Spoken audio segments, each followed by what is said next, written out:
que j'ai vraiment apprécié dans ce manga, en fait, c'est vraiment le fait que ce soit une histoire donc de courage et surtout de gentillesse, en fait. C'est à une époque où la gentillesse est presque comprise comme une faiblesse auprès des gens, en fait. C'est vraiment la première lecture qui m'a apporté des réflexions sur les relations entre moi et les autres, et c'est ça qui m'a vraiment marquée.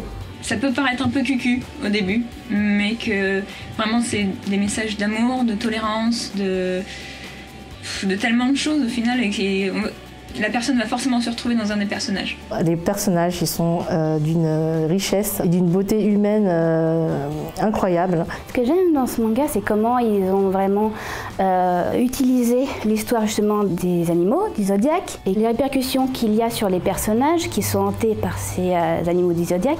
Ce que j'aime particulièrement dans ce manga, c'est surtout la malédiction et ce qu'elle crée entre les personnages et le fait que justement chacun des personnages a une histoire tragique qui est liée à ça.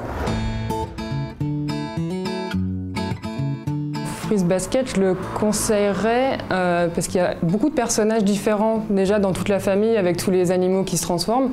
Ce qui fait que de toute manière, on trouve forcément un personnage dans lequel on peut s'identifier. Pour moi, c'est un titre qui n'a pas vieilli, et la longueur de la série donne vraiment aux personnages leur profondeur. Du coup, ça vaut vraiment le coup de se lancer dans cette aventure. C'est vrai que quand on y pense, c'est un peu ridicule le fait de se transformer en animal quand quelqu'un vous prend dans les bras, mais du coup, ça fait plein d'amour impossible ou de relations assez compliquées.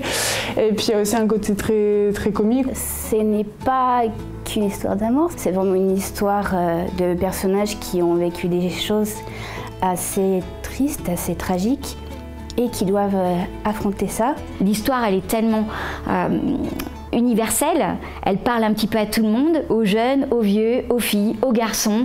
Ce côté astrologie, horoscope et tout ça, je pense que tout le monde à un moment donné aussi peut s'attacher à ça, peut se sentir intéressé ou interpellé en tous les cas par ça. C'est finalement une œuvre qui par sa puissance et sa force et son propos assez multigénérationnel et qui cristallise pas mal des soucis des jeunes. Elle a réussi à dépasser les clivages culturels et générationnels qui fait que l'œuvre elle a vraiment su toucher un très large public internationalement et qu'elle va rester culte pendant, à mon avis, des décennies. Au-delà d'être un simple shoujo, c'est vraiment une leçon de vie en fait.